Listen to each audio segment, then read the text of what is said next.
Greetings, Earthlings, and welcome again back to the Earth, our Mudfossil Gaia.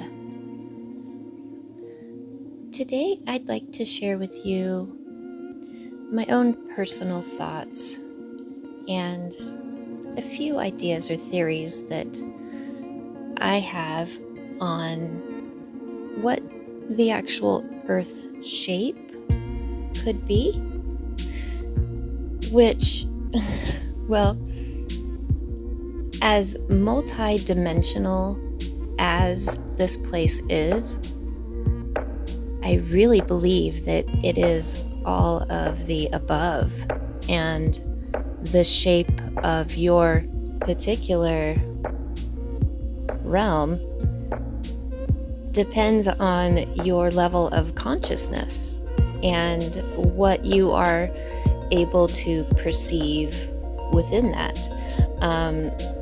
Thoth tells us that there are 9 worlds within worlds. There's 9 dimensions. So when the Hindu are telling us about the makeup of this universe, I think a lot of these layers of the different worlds that they have spread out is more kind of condensed to where they split it up just so that we can perceive them as separate places when they all really exist kind of in the same place, which is why we see remnants from things like the churning of the ocean's milk that happened on an etheric cosmic level way back in the beginning of time and has densified. And there are a lot of theories too, like that the pyramids and some of these ancient ruins were actually built on the 4th dimension, like created and then materialized and densified down into the 3rd, or some say vice versa. They had to densify that form of it here to hold it in one of the other higher realms. So it's like the place is still alive and existing and thriving in other states of consciousness. The Buddhist monks and yogis, they can perceive these other realms through higher states of consciousness and actually see what's right here already around us. So, where I'm getting at with this, they are very explicit in their depiction of what this universe is, and it is so similar to almost every other ancient culture's depictions here. All except for the one, right? So, now, I don't believe that we are actually, well, I mean, we could be floating on a turtle. I don't know. I'm not saying that the world is a turtle being held up by elephants, but I'm going to show you how maybe it could be. And if we look at Tesla's quote, "To understand the universe, we must think in terms of frequency and vibration."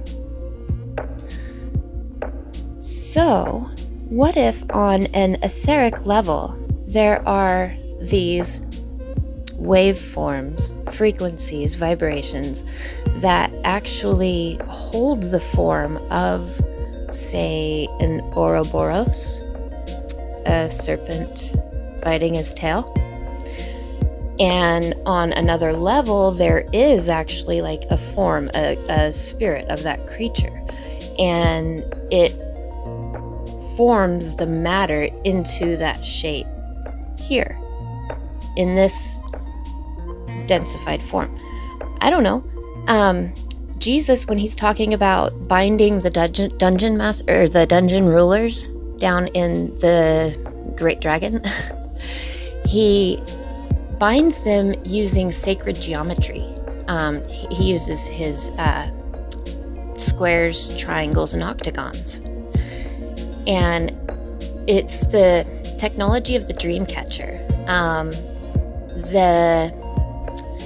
Anything that is not of pure intent gets lost and confused within the angles. And so you put angles within a circle, and they get trapped in the circle, lost within the angles. So when he bound all the dungeon rulers, he bound them into a densified form as earth here in this realm. But then their spirit is actually ruling in those dungeons. So they are bound in a way to this realm and there through, I think it has to do with just the makeup of this place.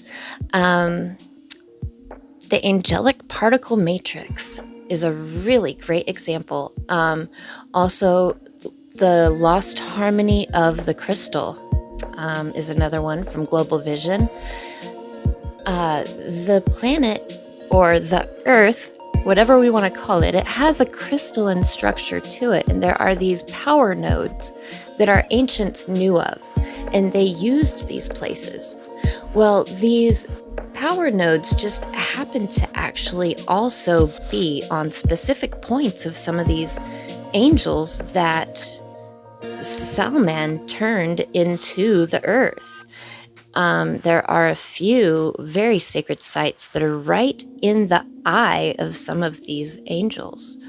So, I wonder if they used those as like portals to these other realms. It's part of the construction of the place. It's a whole lot more high-tech than we have any idea. I think it is very biomechanical, and we are just barely starting to understand.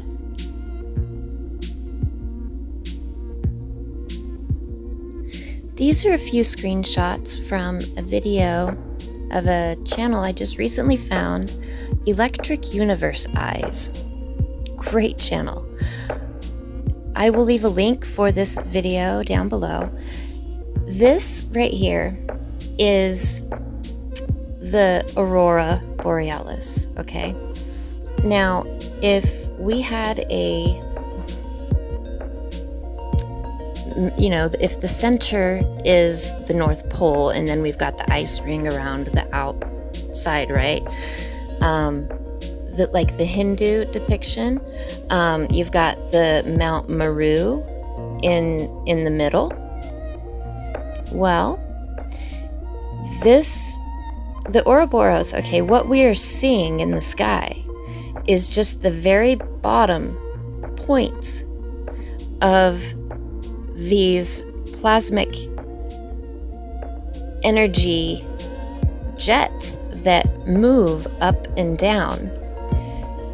And they just happen to form the shape of Mount Meru.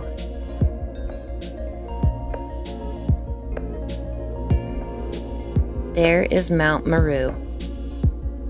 What we see here at the bottom, all these little dots, those are the points that light up in the sky that we see that create the aurora around the North Pole. But shooting up from that just happens to be a giant golden, what would look like a giant golden mountain Meru. Just like almost every ancient depiction of it.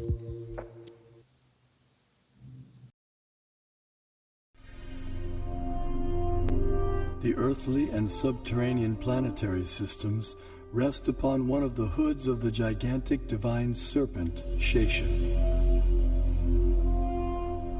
Shesha in turn is held up by the colossal transcendental tortoise, Kurma.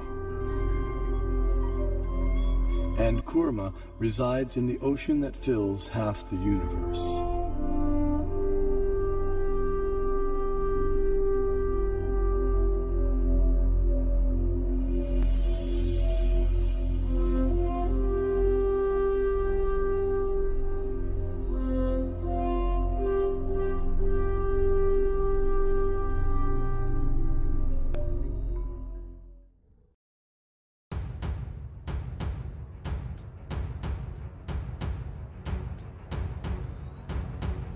So what if karma is more like a vibration that holds the actual foundation of the place here? Something to think about.